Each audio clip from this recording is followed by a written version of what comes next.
Hello बच्चों, स्वागत है आप सभी का स्पेक्ट्रम क्लासेस में। आप सभी बच्चे जो क्लास 11 से क्लास 12 में आ चुके हैं, आप सभी को बहुत बहुत बधाई। आप लोगों में से बहुत सारे बच्चे हैं जो क्लास 11 में बहुत मेहनत किए हैं। आप लोगों का रिजल्ट भी बहुत अच्छा होगा बेशक। कुछ बच्चे हैं जो क्लास 11 को बहुत ज़्यादा सीरियसली नहीं लिए हैं, उन लोगों का रिजल्ट भी थोड़ा सा एवरेज होगा। लेकिन वो सारे बच्चे अब समझने लगे हैं कि क्लास 12 की पढ़ाई बहुत ज़रूरी है, क्योंकि इन फ्यूचर में आपको क्लास 12 का ही मार्क्स इम्पॉर्टेंस आएगा। आप क्लास 12 में कैसा मार्क्स लेके आते हैं, कैसा परसेंटेज लेके आते हैं, यही आपका फ्यूचर में बहुत कुछ हेल्प करेगा और इवन आपका फ्यूचर डिसाइड करेगा। तो बच्चों, आप सबके लिए हम लोग लेके आए हैं एक ऑनलाइन क्लासेस। बिल्कुल ऑफलाइन जैसा क्लास होगा, बिल्कुल ऑफलाइन फील आएगा आप लोगों को। तो जो बच्चे अच्छे ऑफलाइन कोचिंग जा नहीं सकते या फिर अफोर्ड कर नहीं सकते, जिनका घर कोचिंग से काफ़ी दूर है, वो सारे बच्चे हमारे ऑनलाइन क्लास को ज्वाइन कर सकते हैं। इवन वो बच्चे भी जो ऑफलाइन क्लासेस कर रहे हैं, जो कहीं और से पढ़ रहे हैं, वो भी अगर चाहे तो हमारा कोर्स एनरोल कर सकते हैं। हम लोग फ़ीस बहुत ही मिनिमम फ़ीस पे रखे हैं और बहुत सारे फीचर्स के साथ। तो आइए पहले समझते हैं इस ऑनलाइन क्लासेस की फ़ीचर्स क्या क्या होंगी। अगर मैं बेसिक फीचर्स की बात करूं तो सबसे पहला फीचर है लाइव क्लास। बच्चों, जो क्लास होंगी वो बिल्कुल लाइव होंगी, वो आपको ऐप में मिलेंगी। ऐप का नाम है Spectrum Jack Classes. Spectrum Jack Classes. मैं ऐप का डिस्क्रिप्शन वीडियो के लिंक में ऐप का लिंक मैं वीडियो के डिस्क्रिप्शन में डाल दूंगा। इस ऐप में आप मुझसे डाउट पूछ सकते हैं। आपको जो भी डाउट होगा फिजिक्स से रिलेटेड या मैथ से रिलेटेड, आप उसमें मुझसे पूछ सकते हो। आप मेरे साथ चैट भी कर सकते हो। अगला जो फीचर है बच्चों, ऑफलाइन डाउनलोड। बहुत सारे बच्चे जो रिमोट एरिया में रहते हैं, घर में जिसका नेटवर्क नहीं आता है, तो बाहर जा कर के डाउनलोड कर सकते हैं और आने के बाद घर में वो अपना वीडियो बाद में देख सकते हैं जब आप फुर्सत हो। या फिर जो बच्चे मतलब काफ़ी दूर में रहते हैं, जिनका घर बहुत दूर है, वो भी अब आकर के डाउनलोड कर ले जिस जगह में नेटवर्क है वहाँ से, और आप एक डाउनलोड को बार बार देख सकते हैं, सेम वीडियो को बहुत बार देख सकते हैं। अगला है ये जो ऐप है, ये जो क्लासेस है, ये आपके मोबाइल में एज वेल एज आपके वेबसाइट में दोनों जगह पे रन होंगी।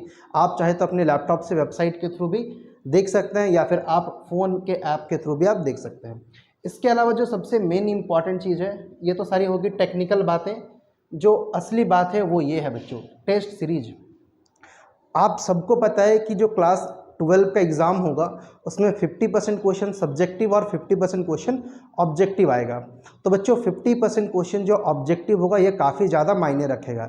जिस भी बच्चे का ऑब्जेक्टिव अच्छा नहीं होगा वो अच्छा स्कोर नहीं कर पाएंगे। इसलिए ऑब्जेक्टिव क्वेश्चंस को सॉल्व करना, उसको तैयार करना बहुत ज़्यादा ज़रूरी है। और आप ऑब्जेक्टिव की तैयारी कैसे करोगे? जब आप टेस्ट दोगे। तो हम लोग आप लोगों के लिए लेके आएंगे टेस्ट सीरीज, यानी आप ऑब्जेक्टिव क्वेश्चंस की तैयारी वहाँ से कर सकते हो। अगला जो होगा बच्चों वो है डीपीपी। डीपीपी यानी कि क्या होता है? Daily practice problems. बच्चों, जैसे ही क्लास ख़त्म होगी, क्लास ख़त्म होने के बाद आपको मटेरियल्स, स्टडी मटेरियल सेक्शन में आपको उस क्लास की डीपीपी दिए जाएगी। डीपीपी मतलब उस क्लास में जो भी पढ़ाई हुई है उससे रिलेटेड एमसीक्यू, सब्जेक्टिव्स, न्यूमेरिकल्स, ये सारे एज अ होमवर्क आपको दिया जाएगा। साथ ही उस क्वेश्चन का आंसर्स भी नीचे मेंशन रहेगा। जैसे मान लो एग्जांपल के तौर पे एक क्लास होती है, मान लो 1 तारीख को कोई एक क्लास हो गई। 1 तारीख को फिजिक्स की क्लास है, मान लो फिजिक्स की क्लास 1 तारीख को हो गई 7 बजे सुबह। तो ये क्लास ख़त्म होने के बाद 8 बजे मान लो क्लास ख़त्म हो गई। 7 बजे से लेकर 8 बजे तक क्लास चली। 8 बजे क्लास ख़त्म होने के बाद 8:15, 8:20 में आपको एक डीपीपी शीट पीडीएफ के फॉर्म पे अपलोड कर दिया जाएगा। आपको क्या करना है? आपको इस डीपीपी शीट को, इस पीडीएफ में जो क्वेश्चंस अवेलेबल होगा, जो हम लोग प्रोवाइड करेंगे आप लोगों को, वो क्वेश्चंस आपको प्रिपेयर करके आना है। यही सेम क्वेश्चंस आप अगले दिन लेकर के आओगे। जो क्वेश्चंस आपसे नहीं बनेगा, जो भी क्वेश्चंस नहीं बनेगा, हम लोग क्लास में डिस्कस कर लेंगे, ठीक है? तो ये काफ़ी इंपॉर्टेंट रहेगा डीपीपी, क्योंकि बच्चों हमारा पढ़ाना जितना ज़रूरी है उतना ही ज़रूरी है कि आप घर में खुद से पढ़ो। और आप घर में खुद से तभी पढ़ोगे जब हम आप लोगों को होमवर्क देंगे। आप लोग होमवर्क रेगुलर बेसिस पे बना के आओगे, आई एम 100% श्योर कि आपका रिजल्ट 90% पक्का आएगा। अगर आप लोग चाहते हैं कि 90% आए तो जो भी होमवर्क दिया रहेगा ईमानदारी से बनाओगे, हर रोज़ होमवर्क बनाओगे, ठीक है? अगला जो होगा बच्चों, कुछ कुछ बच्चे जो काफ़ी वीक हो गए, वैसे क्लास में तो हम लोग ट्राई करेंगे कि हम लोग हर चीज़ को एक्सप्लेन कर दें, कोई डाउट आप तक ना बचे, बट फिर भी अगर आपके पास कोई डाउट रहता है तो सबसे पहले आप चैट सेक्शन में हमसे पूछोगे। जो बच्चे लाइव क्लास अटेंड नहीं कर सकते वो रिकॉर्डेड क्लास देखेंगे ऑफलाइन डाउनलोड करके। उसके बाद भी अगर किसी का डाउट रहे तो आप लोगों को एक व्हाट्सएप ग्रुप बना रहेगा, आप लोग उस व्हाट्सएप ग्रुप में मैसेज करेंगे, उस व्हाट्सएप ग्रुप में हम लोग ज़रूर आपको रिप्लाई देंगे। फिर भी समझ ना आए तो हम लोग अगले क्लास में उस सेम क्वेश्चन को रिपीट कर देंगे। तो बच्चों ये थी ऐप के फीचर्स। अगर आप लोगों को अभी भी कुछ भी डाउट है तो आप हमें कमेंट सेक्शन में ज़रूर कमेंट करें, मैं आप लोगों को सारे डाउट्स क्लियर कर दूंगा। उसके अलावा भी एक व्हाट्सएप ग्रुप का लिंक भी दिया हुआ है, आप मुझसे उस व्हाट्सएप ग्रुप में भी पूछ सकते हैं। तो चलिए बच्चों आज का क्लास शुरू करेंगे। इसके बाद से ही जो फिजिक्स की क्लास आज स्टार्ट करेंगे। जो पहला चैप्टर है इलेक्ट्रोस्टैटिक्स, आप लोग लेक्चर देख लो। अगर आप लोगों को लेक्चर अच्छा लगा है तो आप लोग इस बैच को परचेज कर लो। बैच की जो प्राइस है वो 600 रखी गई है, वन टाइम पेमेंट, आप एक बार पेमेंट करोगे 600 रुपीज़ और ये आपको थ्रू आउट द ईयर चल जाएगी। लेकिन हम लोग स्टार्टिंग के 50 बच्चों के लिए एक ऑफ़र रखे हैं। जो भी पहले 50 बच्चे होंगे उन लोगों को ये कोर्स सिर्फ और सिर्फ 299 यानी कि सिर्फ और सिर्फ 300 रुपये में अवेलेबल होंगी। जो बच्चे इस कोर्स को लेना चाहते हैं सिर्फ और सिर्फ 300 रुपये दे करके फिजिक्स का कोर्स को अवेल कर सकते हैं। ठीक है, फिर भी कुछ डाउट हो अभी भी तो आप हमें कमेंट सेक्शन में ज़रूर बताएं। तो बच्चों आज हम स्टार्ट करें चैप्टर 1 क्लास 12 फिजिक्स। तो बच्चों आज हम स्टार्ट करेंगे क्लास 12 की चैप्टर 1 यानी कि इलेक्ट्रोस्टैटिक्स।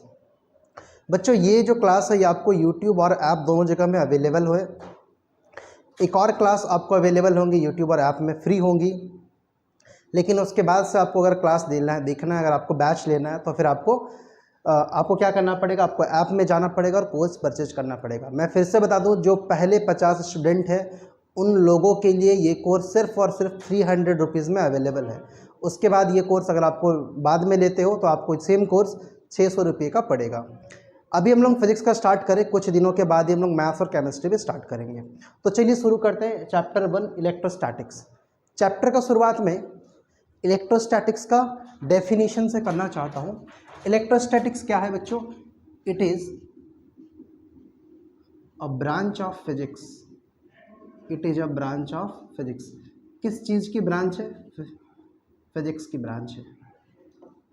ठीक है, जो इलेक्ट्रोस्टैटिक्स चैप्टर ये किसकी ब्रांच है? फिजिक्स का ब्रांच है, यानी कि हम लोग इसे किस में पढ़ेंगे? फिजिक्स में पढ़ेंगे। और ये किस चीज़ की बात करती है? ये जो चैप्टर है it deals with the study of charges when they are at rest। बच्चों जो मैं आप लोगों को नोट्स लिखा रहा हूँ, आप लोग सबसे पहले एक पेन पेपर लेके बैठ जाओ और क्लास के साथ साथ में ही आप इसे नोट करते चलो। ठीक है, चलिए मैं फिर से समझाता हूँ।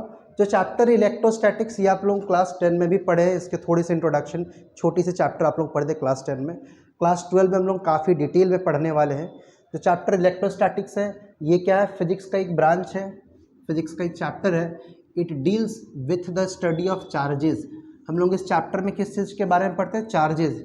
चार्ज यानी कि आवेश। ठीक है, चार्ज यानी कि आवेश। और आवेश के बारे में कब? कौन से आवेश के बारे में? जब आवेश आपके रेस्ट में है, यानी कि विराम अवस्था में है। जब कोई भी चार्ज अगर रेस्ट में रुका हुआ है तो हम लोग इस चैप्टर में उस चार्ज को स्टडी करेंगे।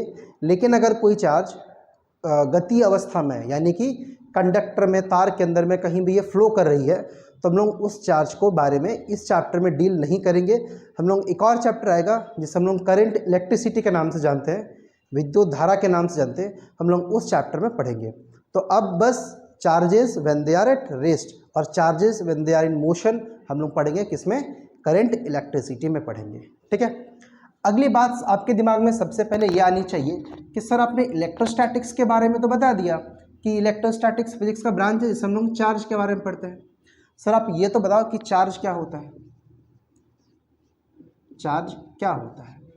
तो बच्चों सवाल मैं आपसे ही पूछना चाहता हूँ। आप लोग क्लास 10 में कई बार पढ़े होंगे चार्जेस के बारे में। आप लोग बताओ चार्जेस क्या है? एक बार आप लोग कोशिश करो चार्ज को डिफाइन करने का, इंग्लिश में नहीं कर पा रहे हो हिंदी में डिफाइन करने का। चार्ज यानी कि आवेश, चार्ज को हिंदी में क्या कहते हैं? आवेश कहते हैं। ठीक है, कोशिश कर लिया डिफाइन करने का। कुछ बच्चों को डेफिनेशन पता होंगी, कुछ बच्चों को डेफिनेशन पता नहीं होंगी। चलिए मैं आपको समझाता हूँ चार्ज क्या है। बच्चों, आप लोग लोअर क्लासेस में स्कूल में एक बदमाशी किया करते थे जब टीचर्स आपके क्लास में नहीं होते थे। क्या आप लोग इस तरह से पेन लेते थे या स्केल लेते, उसे माथे में ऐसा रगड़ते थे, और जैसे ऐसा करने के बाद वो जो पेन है या जो स्केल है वो छोटी छोटी कागज़ के टुकड़ों को खींच लेता था अपनी तरफ में, अट्रैक्ट कर लेता था। ऐसा क्यों? ऐसा इसलिए क्योंकि आपका जो पेन है वो रगड़ने के वजह से इसमें चार्ज आ जाता है। तो जैसे आपने पेन को रगड़ा, ये क्या किया? दूसरी चीज़ों को अपनी तरफ में अट्रैक्ट कर लिया, यानी कि अपनी तरफ में एक फोर्स लगाया। बच्चों, इस फोर्स का नाम क्या है? इस फोर्स का नाम है electrostatic force.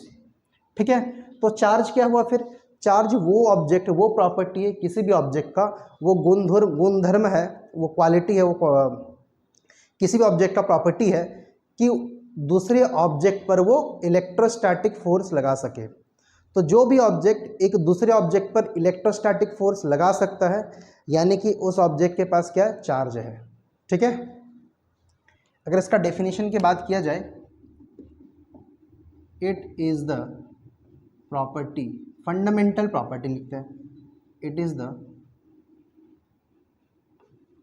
Fundamental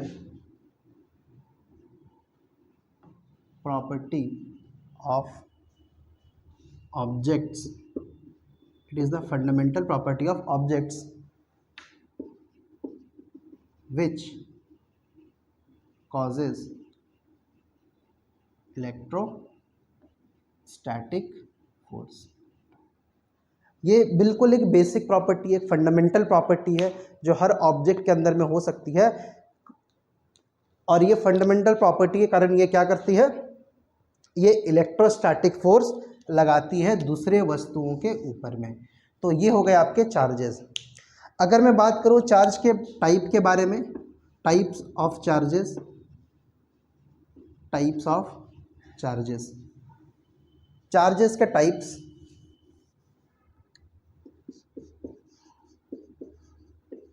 types of charges. ठीक है बच्चों, जो टाइप्स ऑफ चार्जेस होता है हम लोग जानते हैं चार्ज दो तरह का होता है, एक पॉजिटिव चार्ज और एक क्या होता है? Negative charge.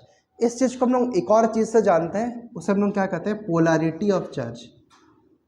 क्या कहते हैं? Polarity of charge. आपसे अगर पूछे चार्ज की प्रॉपर्टी, चार्ज के टाइप बताओ यार, चार्ज में कितने पोलैरिटी होते हैं, तो आपका आंसर क्या होना चाहिए? आपका आंसर होगा सर दो पोलैरिटी होती है, एक हो गई आपकी पॉजिटिव और दूसरी हो गई आपकी क्या? नेगेटिव। यानी कि चार्ज कितने तरह के होते हैं? दो तरह के होते हैं, एक पॉजिटिव चार्ज और एक दूसरा क्या हो गया? Negative charge. दो तरह के चार्ज, पॉजिटिव चार्ज और नेगेटिव चार्ज। और हमने समझाया चार्ज क्या है? चार्ज वो चीज़ है जो इलेक्ट्रोस्टैटिक फोर्स लगाता है। फोर्स यानी कि बच्चों, फोर्स के बारे में जब भी हम लोग बात करते हैं, फोर्स दो तरह का होता है। क्या क्या? अट्रैक्टिव और रिपल्सिव। अगर समझो, अगर ये एक ऑब्जेक्ट है और ये एक दूसरा ऑब्जेक्ट है, अगर ये ऑब्जेक्ट इसको अपनी तरफ में खींच रहा है तो हम लोग क्या कहेंगे? ये अट्रैक्टिव हो रहा है, अट्रैक्टिव फोर्स है, यानी कि अट्रैक्शन हो रहा है। वही अगर ये दूसरे से दूर जा रहा है तो हम लोग क्या कहेंगे? ये रिपल्सिव फोर्स है, इसमें क्या हो रहा है? रिपल्सन हो रहा है। तो बच्चों, जो आपके चार्जेज है ये दोनों तरह के फोर्स लगाते हैं। अगर मैं बात करूँ अट्रैक्शन की, यानी एक दूसरे को सामने खींचने के बाद, तो ये कब होती है? ये होती है बच्चों अनलाइक चार्जेस में। Unlike charges. आप बोलोगे सर ये क्या होता है? बच्चों, अनलाइक चार्ज मतलब एक चार्ज पॉजिटिव और एक चार्ज नेगेटिव। मान लो ये एक पॉजिटिव चार्ज है और ये एक नेगेटिव चार्ज है, तो जैसे ही आप एक पॉजिटिव चार्ज को एक नेगेटिव चार्ज के पास लेके जाओगे तो ये पॉजिटिव चार्ज इस नेगेटिव चार्ज को क्या करेगा? अपनी तरफ में अट्रैक्ट करेगा, अपनी तरफ में खींचेगा।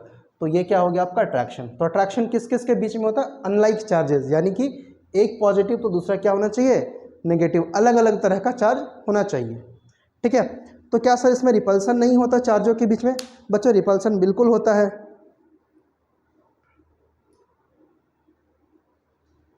दो चार्जेस के बीच में रिपल्सन कब होगा? रिपल्सन कब होगा? रिपल्सन होगा बच्चों लाइक चार्जेस के बीच में। लाइक चार्जेस, लाइक चार्जेस कहने का क्या मतलब है? या तो दोनों चार्ज पॉजिटिव है या फिर दोनों चार्ज नेगेटिव है। ठीक है, बात आ गई समझ में? तो हमने क्या क्या डिस्कस किया इसमें? सबसे पहले हमने स्टार्ट किया इलेक्ट्रोस्टैटिक्स में। ये फिजिक्स का एक ब्रांच है जो चार्ज के बारे में डील करता है। कब? जब चार्ज रेस्ट में होता है। दूसरा, चार्ज के बारे में हमने पढ़ा। चार्ज क्या है भाई? चार्ज किसी भी ऑब्जेक्ट का वो फंडामेंटल प्रॉपर्टी है जिसके वजह से क्या होता है? इलेक्ट्रोस्टैटिक फोर्स लगता है। हमने चार्ज का टाइप भी पढ़ा। चार्ज कितने तरह के होते हैं? चार्ज दो तरह के होते हैं, पॉजिटिव और नेगेटिव। हमने फिर क्या पढ़ा? हमने पढ़ा चार्जेस के बीच जो फोर्स लगता है वो फोर्स कैसा होता है? वो फोर्स आपका अट्रैक्शन भी हो सकता है और रिपल्सन भी। अट्रैक्टिव फोर्स भी हो सकता है और रिपल्सिव फोर्स भी हो सकता है।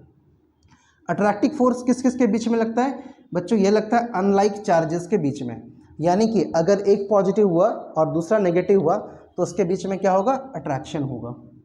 वही अगर मान लो दोनों पॉजिटिव हुआ या दोनों नेगेटिव हुआ तो दोनों के बीच में क्या होगा? रिपल्सन होगा। बात आ गई समझ में? बिल्कुल। आप लोग इसे पॉज करो और इसे पॉज करके नोट करो।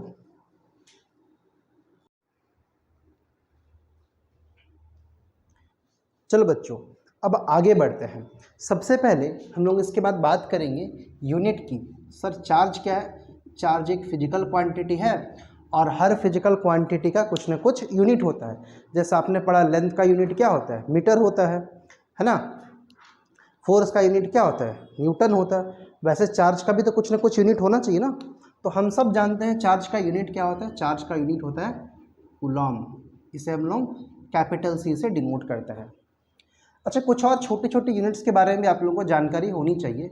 जैसे अगर मैं बात करूं मिली कूलॉम, तो बच्चों एक मिली कूलॉम में कितना कूलॉम होता है? 10⁻³ कूलॉम। यानी कि अगर आप एक कूलॉम चार्ज लेते हो तो वो 1000 मिली कूलॉम के बराबर होगी। तो जब एक मिली कूलॉम को आप कूलॉम में कन्वर्ट करोगे तो कितना मल्टीप्लाई करना पड़ेगा? 10⁻³ मल्टीप्लाई करना पड़ेगा। अगला बात करें माइक्रो कूलॉम की, तो एक माइक्रो कूलॉम में कितनी कूलॉम होती है? 10⁻⁻6 कूलॉम। अगर हम बात करें नैनो कूलॉम की तो वैसे 10⁻ क्या होगी? -9 कूलॉम। ये छोटी छोटी बातें जो आप लोगों को पता होनी चाहिए। ठीक है, अगर मैं बात करूं सबसे छोटी चार्ज किसके पास होती है, तो आप बोलोगे सर जो सबसे छोटी वस्तु होगी ना उसके पास तो सबसे छोटी चार्ज होगी। ठीक है ना। और हमने ये भी बताया भाई चार्ज क्या है? चार्ज एक फंडामेंटल प्रॉपर्टी है। तो जो फंडामेंटल पार्टिकल्स होती है हमारे पास उसके पास तो ये प्रॉपर्टीज़ होनी चाहिए, ये प्रॉपर्टीज़ होनी चाहिए, है ना। बात आ रही समझ में? सबसे फंडामेंटल ऑब्जेक्ट क्या क्या, फंडामेंटल चीज़ें क्या क्या है? आप बोलोगे सर प्रोटॉन्स, इलेक्ट्रॉन्स और न्यूट्रॉन्स है। क्या क्या है भाई? प्रोटॉन्स है, प्रोटॉन्स है और क्या है? इलेक्ट्रॉन्स है और क्या आपके पास है न्यूट्रॉन्स। तो सर अगर ये बेसिक चीज़ें हैं, ये फंडामेंटल चीज़ें हैं तो इसके पास चार्ज होनी चाहिए। आप फिर पूछोगे सर इसके पास कितनी चार्जें होती है फिर? तो आप लोग इस तरह से एक टेबल बना सकते हो चार्ज और मास के बारे में। हम लोग यहाँ पर क्या लिखेंगे? यहाँ हम लोग लिखेंगे चार्ज और यहाँ क्या लिखेंगे? यहाँ लिखेंगे मास। चलो, अगर मैं बात करूँ प्रोटॉन्स का, तो प्रोटॉन पे चार्ज कितना, कैसा चार्ज होता है? प्रोटॉन पे जो चार्ज होता है बच्चों वो पॉजिटिव होता है। ठीक है, और कितना होता है एक प्रोटॉन पे? एक प्रोटॉन का चार्ज होगा 1.6 मल्टीप्लाई 10⁻⁻19 कूलॉम। समझ आ गया? एक प्रोटॉन पे कितना चार्ज होता है? बोलो 1.6 मल्टीप्लाई 10⁻⁻19 कूलॉम। सर इलेक्ट्रॉन पे फिर कितना होता है? बच्चों जितना चार्ज प्रोटॉन पे होता है उतना ही सेम चार्ज इलेक्ट्रॉन पे भी होता है, लेकिन प्रोटॉन पे जो चार्ज होता है कैसा होता है? पॉजिटिव होता है, और इलेक्ट्रॉन पे जो चार्ज होता है ये कैसा होता है? नेगेटिव होता है। तो इलेक्ट्रॉन पे कितना चार्ज होगा बच्चों? -1.6 मल्टीप्लाई 10⁻⁻19 कूलॉम। ठीक है, प्रोटॉन पे कितना charge? Plus 1.6 into 10⁻⁻19 coulomb. Electron पे कितना चार्ज, इलेक्ट्रॉन पे -1.6 इंटू 10⁻⁻19 कूलम। तो फिर न्यूट्रॉन पे कितना चार्ज होगा बच्चों, न्यूट्रॉन पे कोई चार्ज नहीं होता है, न्यूट्रॉन पे नो चार्ज, न्यूट्रॉन पे जीरो चार्ज होती है। तो किस किस पार्टिकल के पास चार्ज होती है बच्चों, प्रोटॉन्स और न्यूट्रॉन्स के पास चार्ज होती है। प्रोटॉन के पास कितना प्लस 1.6 10⁻⁻19 और इलेक्ट्रॉन के पास कितना -1.6 इंटू 10⁻⁻19। बच्चों आप लोगों को मास भी बहुत सारे न्यूमेरिकल्स में आते हैं, यूज़ होती है, तो आप लोगों को मास भी पता होने चाहिए। जो इलेक्ट्रॉन का मास होता है, जो प्रोटॉन का मास होता है, जो न्यूट्रॉन का मास होता है, ये आप लोगों को याद होने चाहिए। अगर मैं बात करूं प्रोटॉन के मास, तो ये लगभग 1.67 मल्टीप्लाई 10⁻⁻27 kg के आसपास होती है। वही अगर मैं बात करूं इलेक्ट्रॉन की, तो इलेक्ट्रॉन पे मास होती है 9.1 मल्टीप्लाई 10⁻⁻31 kg। वही अगर मैं बात करूं न्यूट्रॉन पे मास की, तो इसकी वैल्यू होती है 1.67 इंटू 10⁻⁻27 kg। आप लोग साफ साफ देख रहे हो, आप लोग जानते भी हो, 11th में आप लोग पढ़े भी हैं केमिस्ट्री में, जो प्रोटॉन की मास 1.67 10⁻⁻27 kg है और जो न्यूट्रॉन की मास है वो 1.67 10⁻⁻27 kg है। ये दोनों आपस में क्या होता है, बराबर होता है, लगभग ऑलमोस्ट बराबर होता है। और अगर मैं चार्ज की बात करूं तो चार्ज में प्रोटॉन और इलेक्ट्रॉन बराबर होते हैं, लेकिन प्रोटॉन पे कैसा चार्ज, पॉजिटिव, और इलेक्ट्रॉन पे कैसा चार्ज, नेगेटिव चार्ज होता है। तो बच्चों आप लोग ये टेबल नोट डाउन कर लो वीडियो को पॉज करके, ये काफ़ी इम्पॉर्टेंट टेबल है, ये सारे नंबर्स आप लोगों को याद रहने चाहिए।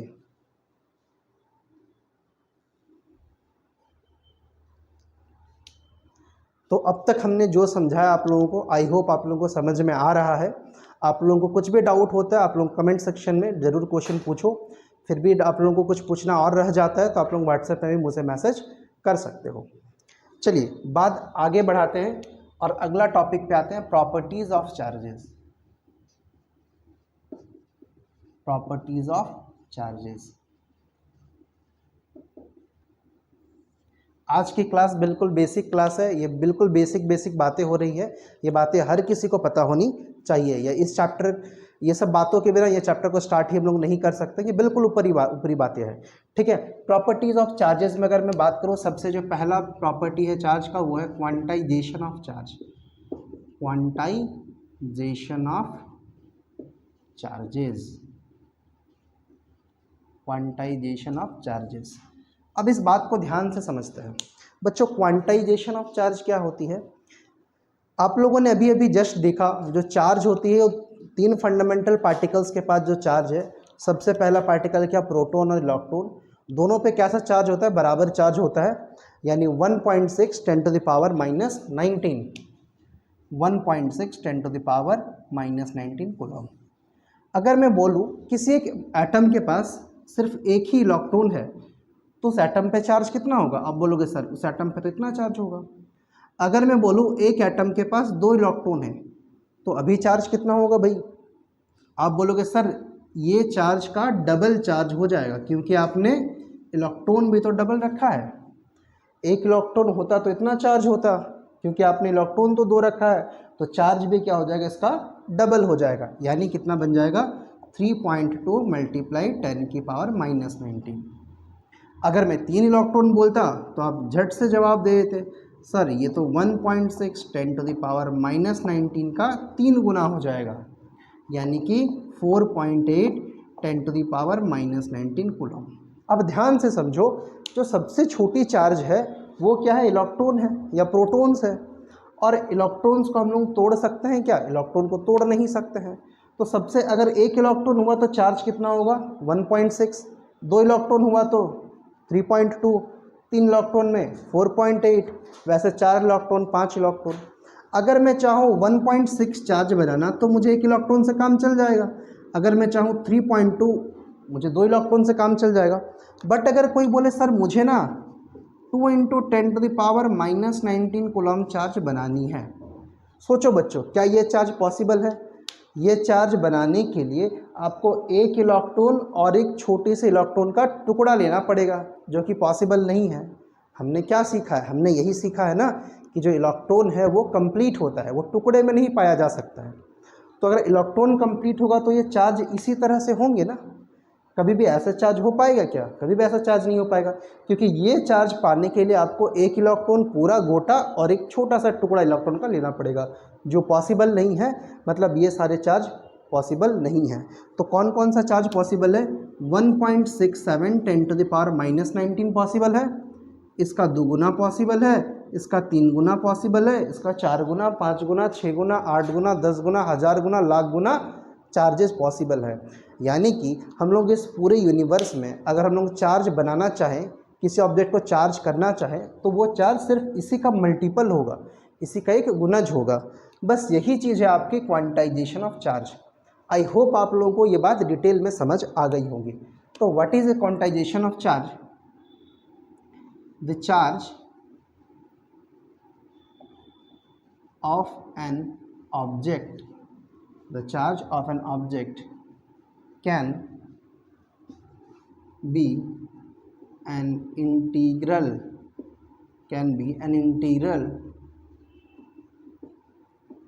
multiple of the smallest charge। ठीक है, यानी किसी भी ऑब्जेक्ट पे जो चार्ज होगी वो सबसे छोटी चार्ज यानी कि इलेक्ट्रॉन की चार्ज का ही वो मल्टीपल होगा। मान लो अगर हम टोटल चार्ज की बात करें Q, तो वो Q किसके बराबर होगी? वो इलेक्ट्रॉन का ही एक मल्टीपल होगा, यानी Q बराबर क्या होगा? Ne होगा। Q क्या है भाई? Q हमारा है नेट चार्ज। Q क्या है? Net charge. नेट मतलब क्या? Total charge. What is Q? Q is the net charge. अगर मैं बात करूं n क्या है? ये जो नंबर सब मल्टीप्लाई कर रहे हैं ना, 2 3 4 5 6, यानी कि कितना इलेक्ट्रॉन्स है वो नंबर मल्टीप्लाई कर रहे हैं। तो n क्या है? n आपका है नंबर ऑफ इलेक्ट्रॉन्स, यानी कि 1 2 3 4 ये सब नंबर। हाँ, ये नंबर माइनस में भी हो सकती है बिल्कुल।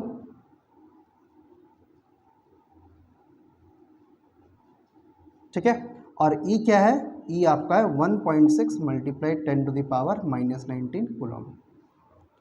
डन? समझ आ गया आप लोगों को? अगर मैं आपसे एक सवाल पूछूं, यहाँ पे एक सवाल पूछता हूँ, एक सवाल बनाते हैं। Find the net charge of an oil drop if it has 100 excess electrons। सवाल ये है कि एक ऑयल ड्रॉप है जिस पे कितना एक्स्ट्रा इलेक्ट्रॉन्स है? 100 एक्स्ट्रा इलेक्ट्रॉन्स है। तो इस 100 एक्स्ट्रा इलेक्ट्रॉन के वजह से इस ऑयल ड्रॉप पे चार्ज कितनी होगी? तो सॉल्यूशन अगर हम बनाएं, आप लोग वीडियो को पॉज करो, एक बार खुद से ट्राई करो करने का, और उसके बाद आप लोग देखो सॉल्यूशन। राइट? ओके, देखो बच्चों, हमें क्या निकालनी है? नेट चार्ज निकालनी है, यानी हमें Q की वैल्यू फाइंड करनी है। और n यानी कि कितना? n मतलब होता है कि नंबर ऑफ इलेक्ट्रॉन्स। भाई कितना इलेक्ट्रॉन्स है? नंबर ऑफ इलेक्ट्रॉन या नंबर ऑफ प्रोटॉन्स भी हो सकती है ये। तो भाई ये 100 तो एक्स्ट्रा इलेक्ट्रॉन्स है, यानी n के बराबर वैल्यू कितनी हो जाएगी? 100। और E के वैल्यू तो हम लोग जानते ही हैं 1.6 10⁻⁻19 कूलम। अब आप साफ साफ देख सकते हो फॉर्मूला क्या है? Q बराबर Ne।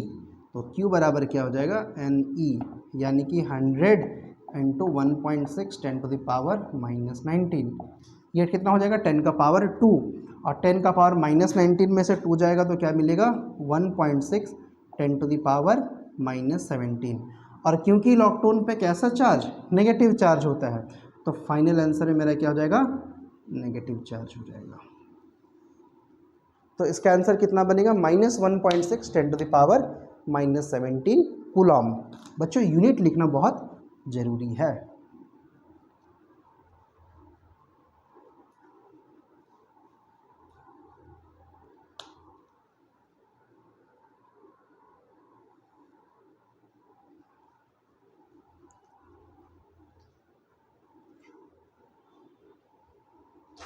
आप लोगों ने इसे नोट कर लिया? अगर नहीं किया तो वीडियो को पॉज कीजिए और नोट कीजिए। तो बच्चों आज की क्लास बस यहीं तक। हम लोग आगे क्लास में फिर से न्यूमेरिकल से स्टार्ट करेंगे, ठीक है। जो बाकी टॉपिक्स हम लोग करेंगे, इस क्लास की जो डीपीपी है आपको थोड़ी देर के बाद ऐप में अवेलेबल हो जाएंगी। अगर आप ये वीडियो यूट्यूब में देख रहे हैं तो वीडियो के लिंक में डिस्क्रिप्शन में आपको दिया गया है इस ऐप का लिंक, आप वहाँ जाइए और वहाँ जा कर के इसे डाउनलोड कीजिए। Thank you for watching the video.